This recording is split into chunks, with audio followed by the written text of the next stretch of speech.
Standard error is the statistical measure of. Standard error റിസർച്ചുമായി ബന്ധപ്പെട്ടതാണ്. അതായത് രണ്ട് ലിസ്റ്റ് തന്നിട്ടുണ്ട്, അത് നമുക്ക് എന്ത് ചെയ്യാനാണ്, ചേരുംപടി ചേർക്കാനായിട്ടുള്ളത് തന്നിട്ടുള്ളതാണ്. നോക്കാം. ഒന്നാമത്തെ donation to national defence fund. ഇവിടെ ചില സിറ്റുവേഷൻസും അതുപോലെ തന്നെ അതിനുള്ള സെക്ഷൻസാണ് ചോദിച്ചിട്ടുള്ളത്. നമുക്കറിയാം, ഓർത്ത് വയ്ക്കുക, ഓഡിറ്റ് പ്രോഗ്രാം എപ്പോഴും ചോദിക്കും.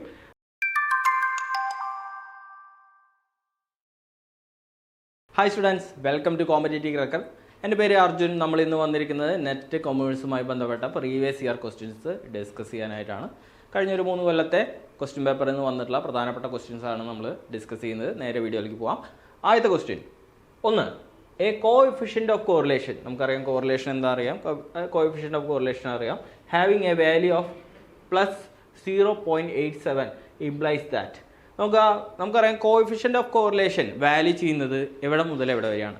അതിൻ്റെ റേഞ്ച് നിൽക്കുന്നത് -1 തൊട്ട് 0 to +1 വരെയാണ്. ഇതിൻ്റെ ഉള്ളിലാണ് എന്ത് വരുന്നത്, ഈ കോഎഫിഷ്യൻ്റ് ഓഫ് കോറിലേഷൻ്റെ വാല്യൂ നിൽക്കുന്നത്. -1 എന്ന് പറഞ്ഞു കഴിഞ്ഞാൽ എന്താണ്, അത് വീക്കാണ്, ഏറ്റവും വീക്കാണ് -1, ഏറ്റവും പോസിറ്റീവാണ് +1 എന്ന് പറയുന്നത്.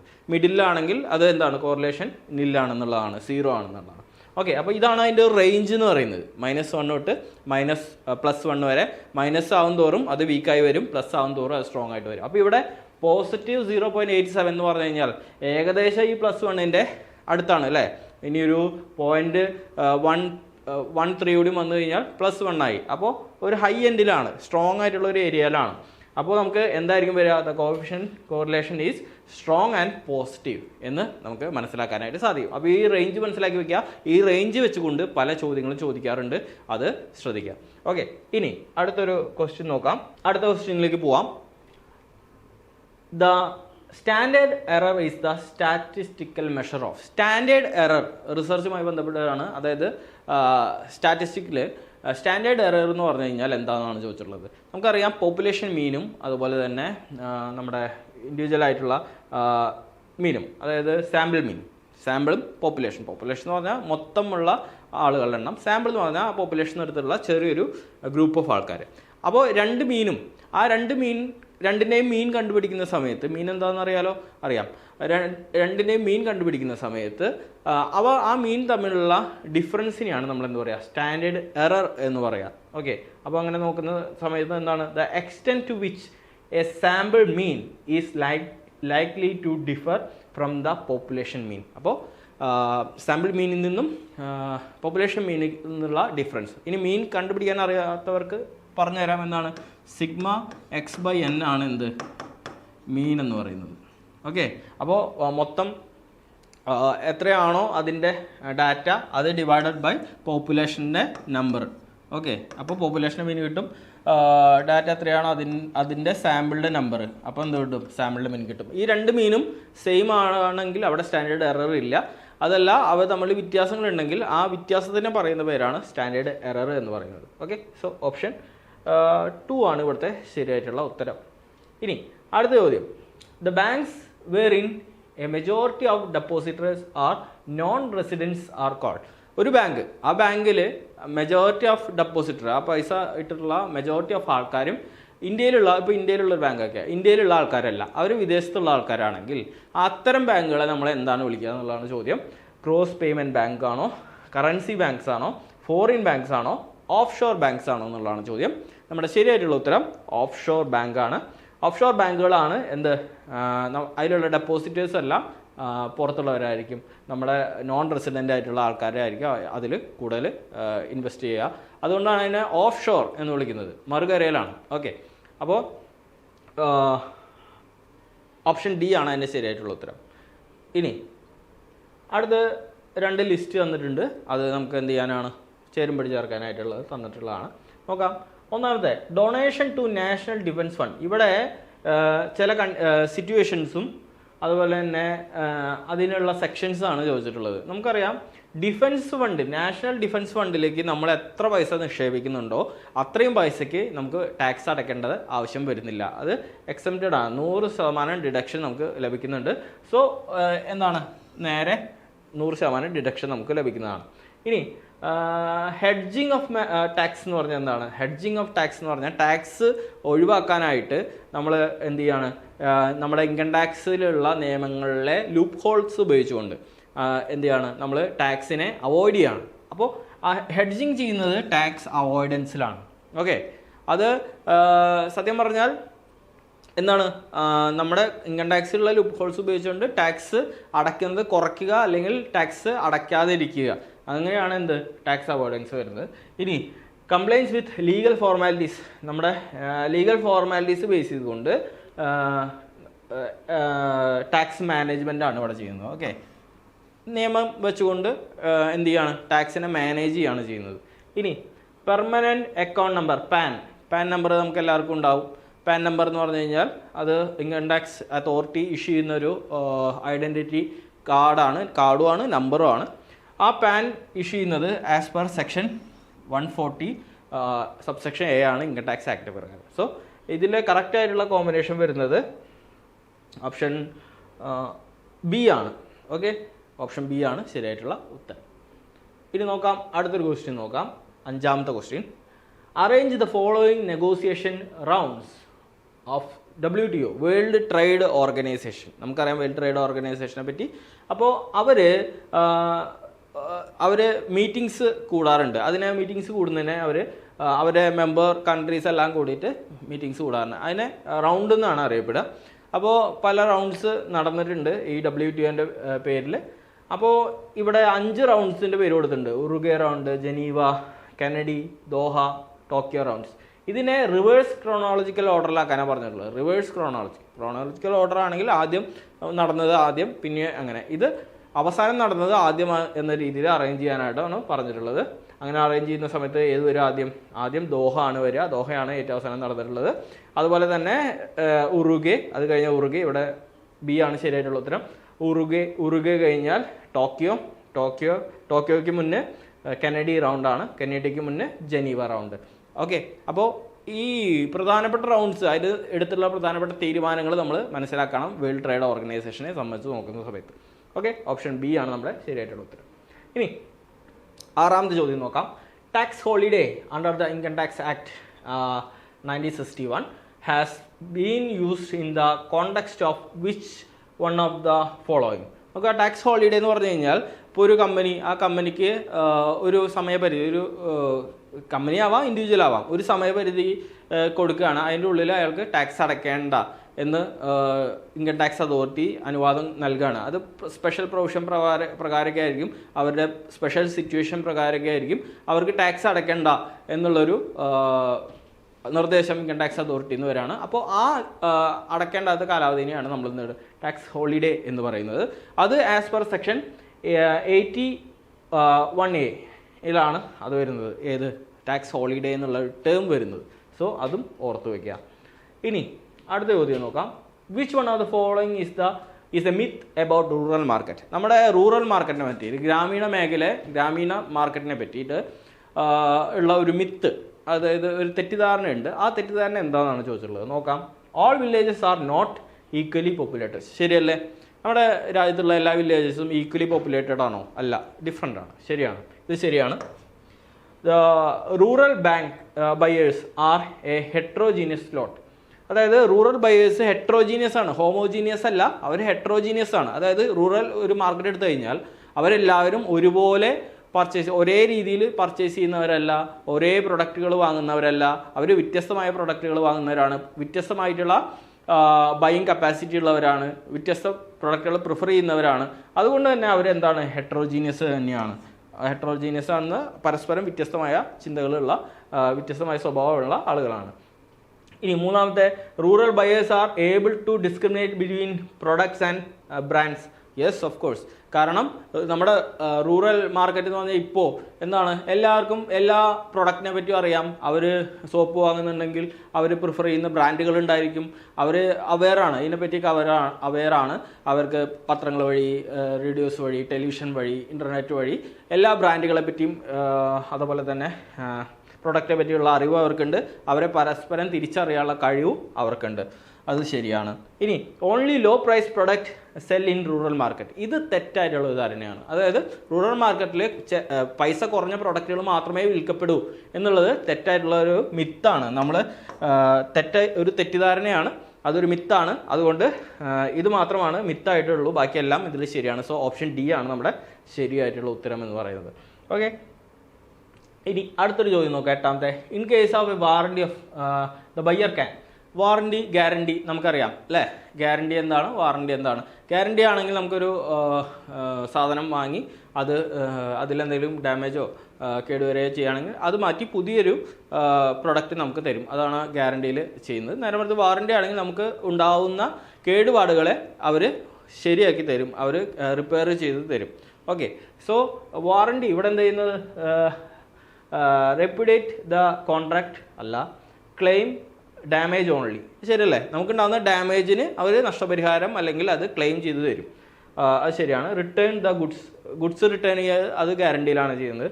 Refuse to pay the price, അത് ശരിയല്ല. സോ ഓപ്ഷൻ ബി ആണ് ഇവിടുത്തെ ശരിയായിട്ടുള്ള ഉത്തരം.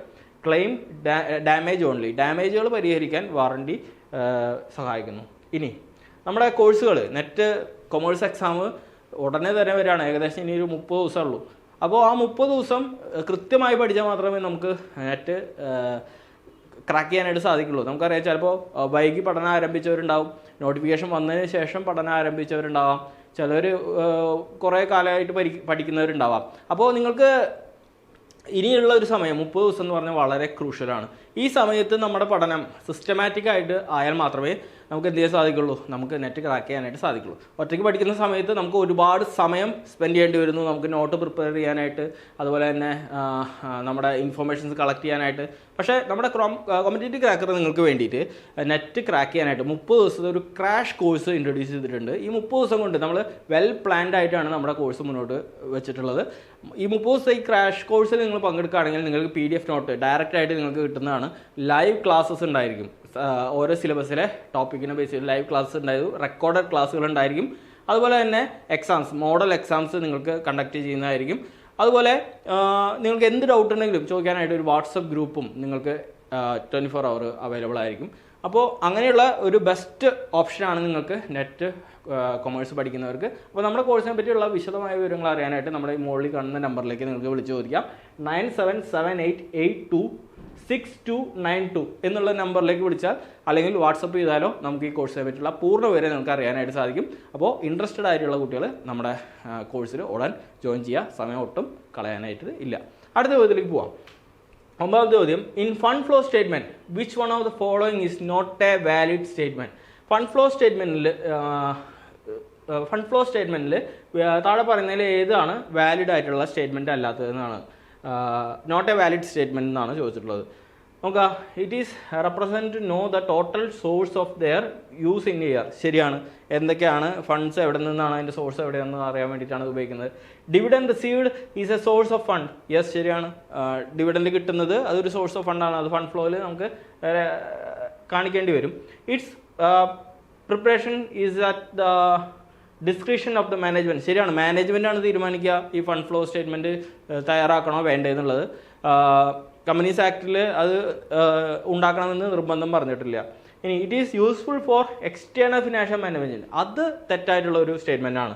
അതായത് ഈ fund flow statement management internal ആവശ്യത്തിന് വേണ്ടി ഉപയോഗിക്കുന്നതാണ്. അത് ഇൻറ്റേർണൽ വിവരങ്ങൾ അറിയാനായിട്ട്, നമ്മുടെ ഫണ്ട് എങ്ങനെയാണ്, എവിടെ നിന്നാണ് വന്നത്, എങ്ങോട്ടാണ് പോകുന്നത് എന്നുള്ളത് അറിയാൻ വേണ്ടിയിട്ടാണ് ഫണ്ട് ഫ്ലോ സ്റ്റേറ്റ്മെൻറ്റ് തയ്യാറാക്കുന്നത്. അത് എക്സ്റ്റേണൽ ആയിട്ടുള്ള ഫിനാൻഷ്യൽ മാനേജ്മെൻറ്റിനെ അത് സഹായിക്കുന്നില്ല. സോ ഓപ്ഷൻ ഡി ആണ് ഇവിടെ ശരിയായിട്ടുള്ള ഉത്തരം. ബാക്കിയെല്ലാം ഈ സ്റ്റേറ്റ്മെൻറ്റ് വാലിഡ് ആയിട്ടുള്ള സ്റ്റേറ്റ്മെൻ്റ് ആണ്. താഴെ പറയുന്ന ഡി വാലിഡ് അല്ല.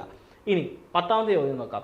Written plan containing the details regarding the conduct of the particular audit is called. ഒരു ഓഡിറ്റ് നടത്തുന്നതിന് മുന്നേ ആ ഓഡിറ്റിൽ എന്തൊക്കെ കാര്യങ്ങളാണ് ചെയ്യാൻ പോകുന്നത് എന്നുള്ളതിൻ്റെ ഡീറ്റെയിൽ ആയിട്ടുള്ളൊരു പ്ലാൻ തയ്യാറാക്കും ഓഡിറ്റർ. ആ പ്ലാനിനെ വിളിക്കുന്ന പേര് എന്താണെന്നുള്ളതാണ്. ആ പ്ലാനിനെ വിളിക്കുന്ന പേരാണ് ഓഡിറ്റ് പ്രോഗ്രാം എന്നുള്ളത്. ഓക്കെ, ഓഡിറ്റ് പ്രോഗ്രാം എന്ന് പറഞ്ഞാൽ ഓഡിറ്റ് പ്ലാൻ ആണ്, അത് മനസ്സിലാക്കി വയ്ക്കുക. Is equal to audit plan. Okay, ഓർത്ത് വയ്ക്കുക.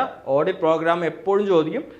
അതുപോലെ ഓഡിറ്റ് നോട്ട്ബുക്ക് ആയാലും ഓഡിറ്റ് പ്ലാനിങ് പ്രൊസീജിയർ ഇത് തയ്യാറാക്കുന്ന മുന്നുള്ള പ്രൊസീജിയേഴ്സാണ്. ഓഡിറ്റ് നോട്ട്സ് ഓഡിറ്റർ ഉപയോഗിക്കുന്ന ഇൻസ്ട്രുമെൻ്റ് ആണ്.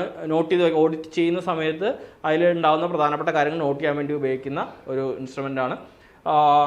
അതുപോലെ ഓഡിറ്റ് മെമ്മോറാണ്ടം, ഓഡിറ്റിൽ എന്തൊക്കെ കാര്യങ്ങൾ ചെയ്യണം എന്നുള്ളതിൻ്റെ ഒരു ബേസിക് ആയിട്ടുള്ള ഇൻഫർമേഷൻ ആണ് അതിൽ പറയുന്നത്. സോ ഓപ്ഷൻ ഡി ആണ് നമ്മുടെ ശരിയായിട്ടുള്ള ഉത്തരം.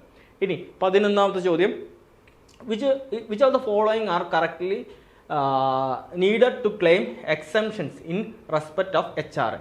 താഴെ പറയുന്നതിൽ ഏതൊക്കെയാണ് HRA എന്ന് പറഞ്ഞു കഴിഞ്ഞാൽ ഹൗസ് റെൻറ്റ് അലവൻസ് ആണ്. അലവൻസിൽ പ്രധാനപ്പെട്ട ഒരു അലവൻസ് ആണ് ഹൗസ് റെൻറ്റ് അലവൻസ്. അതിൽ താഴെ പറയുന്നതിൽ ഏതൊക്കെയാണ് ആവശ്യമായിട്ടുള്ളത്, കറക്റ്റ്ലി നീഡഡ് ടു ക്ലെയിം ഈ എക്സംഷൻസ് ഇൻ HRAയിൽ വേണ്ടി വരുന്നത് നോക്കാം. സാലറി വേണം, പ്ലേസ് ഓഫ് റെസിഡൻസ് നമ്മൾ കാണിക്കണം, എത്രയാണ് സാലറി, എവിടെയാണ് പ്ലേസ്, ഇതിനൊക്കെ അനുസരിച്ച് എക്സംഷൻസ് ഉണ്ടായിരിക്കും. അതുപോലെ സ്റ്റാൻഡേർഡ് റെൻറ്റ് നമുക്ക് ആവശ്യമില്ല. റെൻറ്റ് പെയ്ഡ്, എത്ര റെൻറ്റാ പേ ചെയ്യുന്നതെന്ന് അറിയണം. HRA റിസീവ്, എത്ര HRA ആണ് നമുക്ക് കിട്ടുന്നതെന്ന് അറിയണം. ഇതിനൊക്കെ അനുസരിച്ചാണ് നമുക്ക് എക്സംഷൻസ് അപ്ലൈ ചെയ്യുക. പക്ഷേ സ്റ്റാൻഡേർഡ് റെൻറ്റ് അറിയുന്നതിൽ പ്രസക്തിയില്ല. സ്റ്റാൻഡേർഡ് റെൻറ്റ് നമുക്ക് റെൻറ്റ് കാൽക്കുലേഷൻ ചെയ്യുന്ന സമയത്താണ്, HRA കാൽക്കുലേഷൻ ചെയ്യുന്ന സമയത്താണ് നമുക്ക് എന്ത് വേണ്ടത്, സ്റ്റാൻഡേർഡ് റെൻറ്റ് വേണ്ടത്. പക്ഷേ എക്സംഷൻസ് നോക്കുന്ന സമയത്ത് സ്റ്റാൻഡേർഡ് റെൻറ്റിൻ്റെ ആവശ്യതയില്ല. സോ എന്തായിരിക്കും ഓപ്ഷൻ സി ആണ് ഇവിടുത്തെ ശരിയായിട്ടുള്ള ഉത്തരം. ABDE ഓൺലി, സി അവിടെ ഉൾപ്പെടുന്നില്ല. ഇനി അടുത്ത 12ാമത്തെ ചോദ്യം നോക്കാം. Which of the following factors restrains globalisation. അപ്പോൾ താഴെ പറയുന്നതിൽ ഏതൊക്കെ ഫാക്ടേഴ്സാണ് ഗ്ലോബലൈസേഷനെ തടുക്കുന്നത് നമ്മുടെ രാജ്യത്ത് എന്നുള്ളതാണ് ചോദിച്ചിട്ടുള്ളത്. നോക്കാം. ഒന്ന്, ഇൻ്റർനാഷണൽ എക്കണോമിക് ഇൻ്റഗ്രേഷൻ. അത് ഒരിക്കലും ഗ്ലോബലൈസേഷൻ തടുക്കില്ല. ഇന്റർനാഷണൽ എക്കണോമിക് ഇൻ്റഗ്രേഷൻ, വിദേശ രാജ്യങ്ങളിലെ സമ്പദ് വ്യവസ്ഥകളുമായിട്ട് നമ്മുടെ സമ്പദ് വ്യവസ്ഥയെ ഇൻ്റഗ്രേറ്റ് ചെയ്യുക, അവയെ ഒരുമിപ്പിക്കുന്നത് ഒരിക്കലും അത് തന്നെയാണ് ഗ്ലോബലൈസേഷൻ. അതുകൊണ്ട് ഇത് ഒരിക്കലും എന്തില്ല, നമ്മുടെ ഗ്ലോബലൈസേഷനെ റീസ്ട്രെയിൻ അല്ലെങ്കിൽ തടുക്കുന്നില്ല. നാഷണലിസം ഒരു പരിധിവരെ ഗ്ലോബലൈസേഷനെ തടുക്കും. കാരണം ഇപ്പോൾ ചൈനയുടെ വിഷയം തന്നെ നമ്മൾ നോക്കും. ചൈനയായിട്ടുള്ള കോൺഫ്ലിക്റ്റ് ഉണ്ടായപ്പോൾ നമ്മൾ എന്ത് ചെയ്തു, ചൈന പ്രൊഡക്റ്റ് എന്ത് ചെയ്യും, ഇവിടേക്ക് വരണ്ട എന്ന് പറഞ്ഞുകൊണ്ട് ഗവൺമെൻറ് തീരുമാനങ്ങളെടുത്തു, അവയെ തടുത്തു. അത് ഗ്ലോബലൈസേഷനെ തടുക്കുന്നുണ്ട്. നമ്മുടെ രാജ്യത്തെ പ്രൊഡക്റ്റ് മതി എന്നുള്ള ഒരു നാഷണലിസ്റ്റിക് ആയിട്ടുള്ള ഒരു ചിന്താഗതി കൊണ്ട് ഗ്ലോബലൈസേഷനെ തടുക്കാനായിട്ട് സാധിക്കും. അപ്പോൾ വിദേശ രാജ്യങ്ങളുടെ പ്രൊഡക്റ്റ് നമുക്ക് വേണ്ട എന്നുള്ളൊരു ചിന്ത വരികയാണെങ്കിൽ, നാഷണലിസം കൂടുകയാണെങ്കിൽ ഗ്ലോബലൈസേഷൻ കുറയും, അതിൻ്റെ ഇഫക്റ്റ് കുറയും. അത് ശരിയാണ്. ഇനി എമർജിങ് ട്രേഡ് ബാരിയേഴ്സ്, ട്രേഡുമായി ബന്ധപ്പെട്ട തടസ്സങ്ങൾ, പലതരത്തിലുള്ള ബാരിയേഴ്സ് ഉണ്ടാവാം. ആ ബാരിയേഴ്സ് വളർന്നു വരുന്നത് തീർച്ചയായിട്ടും ഗ്ലോബലൈസേഷനെ തടുക്കുന്നതാണ്, റിസ്ട്രെയിൻ ചെയ്യുന്നതാണ്. ഇനി റെഗുലേറ്ററി കൺട്രോൾസ്, ഗവൺമെൻറ് കൺട്രോൾസ് കൊണ്ടുവരാണ്. വിദേശ രാജ്യങ്ങളിലെ കമ്പനികൾക്ക് നമ്മുടെ രാജ്യത്തെ കമ്പനികളിൽ വന്നിട്ട് അല്ലെങ്കിൽ അവിടുത്തെ പ്രൊഡക്റ്റുകൾ നമ്മുടെ രാജ്യത്ത് സെയിൽ ചെയ്യാനായിട്ട് നിയമപരമായിട്ടുള്ള തടസ്സങ്ങൾ കൊണ്ടുവരികയാണെങ്കിൽ അതും ഗ്ലോബലൈസേഷനെ തടുക്കുന്നതാണ്. Move towards free marketing system. Free marketing system എന്ന് പറഞ്ഞാൽ ഇപ്പോൾ ഗ്ലോബലൈസേഷൻ്റെ ബേസിക് വാചകം എന്ന് പറഞ്ഞാൽ വൺ വേൾഡ് വൺ മാർക്കറ്റ് എന്നുള്ളതാണ്. അപ്പോൾ ഇവിടെ മൂവ് ടുവേർഡ്സ് ഫ്രീ മാർക്കറ്റിംഗ് എന്ന് പറഞ്ഞാൽ ആ ഒരു വൺ മാർക്കറ്റിലേക്കുള്ള യാത്രയാണ്. അത് ഉണ്ടാവുകയാണെങ്കിൽ അത് നല്ലതാണ്. സോ ഇതൊരിക്കലും ഗ്ലോബലൈസേഷൻ തടുക്കില്ല. സോ BCD ആണ് ശരിയായിട്ടുള്ള ഉത്തരം. യെസ്, ഓപ്ഷൻ സിയിലാണ് അത് വരുന്നത്, BCD. ഓക്കെ, അപ്പോൾ സി ഉത്തരം. ഇനി 13ാമത്തെ ചോദ്യം നോക്കാം. Arrange the following stages in the marketing process of an enterprise. Marketing process, ഒരു എൻ്റർപ്രൈസിൻ്റെ മാർക്കറ്റിംഗ് പ്രോസസ്സിനെ അറേഞ്ച് ചെയ്യുക, സീക്വൻസിലായിട്ട് അറേഞ്ച് ചെയ്യാനാണ് നമ്മുടെ അടുത്ത് പറഞ്ഞിട്ടുള്ളത്. എന്താണ് ആദ്യം ചെയ്യുക? ഒരു മാർക്കറ്റിംഗ് പ്രോസസ്സ് തുടങ്ങുന്നതിന് മുന്നേ നമ്മൾ അതിൽ പഠനം നടത്തണം. ഓക്കെ, ആ പഠനം നടത്തുന്ന സ്റ്റേജാണ് എന്ത്, മാർക്കറ്റ് റിസർച്ച് എന്ന് പറയുന്നത്. Okay, market research. ഇനി റിസർച്ച് നടത്തി കഴിഞ്ഞാൽ ആ റിസർച്ചിൽ നിന്ന് നമുക്ക് ഒരുപാട് ഇൻഫർമേഷൻസ് കിട്ടും. ആ ഇൻഫർമേഷൻ പ്രകാരം വേണം നമ്മൾ മാർക്കറ്റിംഗ് പ്ലാൻ ചെയ്യാനായിട്ട്. സോ രണ്ടാമത്തെ സ്റ്റേജാണ് എന്ത്, മാർക്കറ്റ് പ്ലാനിങ് എന്ന് പറയുന്നത്. ഇത് ഒന്നാമത്തെ സ്റ്റേജ്, ഇത് രണ്ടാമത്തെ സ്റ്റേജ്. ഇനി അത് കഴിഞ്ഞാൽ ആ പ്ലാനിന് അനുസരിതമായിട്ട് നമ്മളൊരു മാർക്കറ്റിംഗ് മിക്സ് തയ്യാറാക്കണം. മാർക്കറ്റിംഗ് മിക്സ് നമുക്ക് എല്ലാവർക്കും അറിയുന്നതാണ്. എന്താണ്, പ്രൊഡക്റ്റ്, പ്രൈസ്, പ്ലേസ്, പ്രൊമോഷൻ. ഈ 4 കാര്യങ്ങളുടെ കോമ്പിനേഷൻ എങ്ങനെയാണ് വേണ്ടത് എന്നുള്ളത് നമ്മുടെ പ്ലാൻ പ്രകാരമാണ് തീരുമാനിക്കുക. സോ അത് തീരുമാനിക്കലാണ് അടുത്ത സ്റ്റേജ്, മാർക്കറ്റിംഗ് മിക്സ്.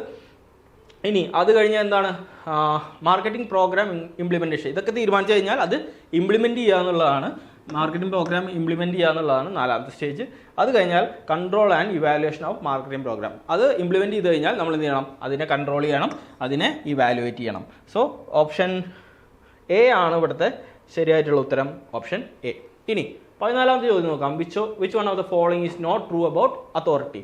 അതോറിറ്റിയുമായി ബന്ധപ്പെട്ട് താഴെ പറയുന്നതിൽ ഏതാണ് ശരിയല്ലാത്തത് എന്നുള്ളതാണ് ചോദിച്ചിട്ടുള്ളത്. ഇത് നോക്കാം. It is a legitimate right of superior to command and comply his subordinates. നോക്കാം. താഴെ പറയുന്നതാണ് it serve as a basis of both formal and informal organisation. ഇതാണ് എന്ത് ട്രൂ അല്ലാത്തത്. ഫോർമൽ ആൻഡ് ഇൻഫോർമൽ ഓർഗനൈസേഷനെ ഇത് സെർവ് ചെയ്യുന്നില്ല. എന്താണ് ഫോർമൽ ഓർഗനൈസേഷനാണ് ഇത് സെർവ് ചെയ്യുന്നത്. ഫോർമൽ ഓർഗനൈസേഷനാണ് അതോറിറ്റി പ്രസക്തമാകുന്നത്. ബാക്കിയുള്ളതെല്ലാം ശരിയാണ്, ഇത് മാത്രമാണ് തെറ്റായിട്ടുള്ളത്. ഇനി അടുത്തത് 15ാമത്തെ ചോദ്യം. Which of the following are included in salary as per section 17(1) of the income tax act. താഴെ പറയുന്നത് ഏതൊക്കെയാണ് സാലറി എന്നുള്ള കാറ്റഗറിയിൽ ഉൾപ്പെടുത്തിയിട്ടുള്ളത് ഇൻകം ടാക്സ് പ്രകാരം. നോക്കാം. വേജ് ഉൾപ്പെട്ടിട്ടുണ്ട്. ഇനി പെൻഷൻ ആനിറ്റി എന്തെങ്കിലും കിട്ടുന്നുണ്ടെങ്കിൽ അത് സാലറിയുടെ ഹെഡിലാണ് വരിക. ഇനി ഇൻട്രസ്റ്റ് ഫ്രം ഗവൺമെൻറ് സെക്യൂരിറ്റീസ് എന്നുള്ള ഇൻകം അതൊരിക്കലും സാലറിയുടെ ഹെഡിലല്ല വരിക, അതർ ഇൻകത്തിലാണ് വരിക. ഇനി എനി ഗ്രാറ്റുവിറ്റി കിട്ടുന്നത് സാലറിയിലാണ് വരിക. ഇനി അഡ്വാൻസ് ഓഫ് സാലറിയിൽ എന്തെങ്കിലും അഡ്വാൻസ് കിട്ടുകയാണെങ്കിലും അത് സാലറി ഹെഡിലാണ് വരിക. സോ ഓപ്ഷൻ സി ആണ് ഇവിടുത്തെ ശരിയായിട്ട് ഉത്തരം. സി നമ്മുടെ ഈ any interest from government security മാത്രം നമ്മുടെ ഈ ഇതിൽ പെടുന്നില്ല, സാലറിയുടെ ഹെഡിൽ വരുന്നില്ല, ബാക്കിയെല്ലാം സാലറി ഹെഡിൽ വരുന്നുണ്ട്. ഓക്കെ, അപ്പോൾ ഇത്രയും ക്വസ്റ്റ്യൻസ് ആണ് നമ്മൾ ഇന്നത്തെ വീഡിയോയിൽ ഡിസ്കസ് ചെയ്തത്. ഇനി മറ്റൊരു വീഡിയോയിൽ കൂടുതൽ ക്വസ്റ്റ്യൻസ് ആയിട്ട് വീണ്ടും കാണാം. അതുവരേക്കും താങ്ക് യു.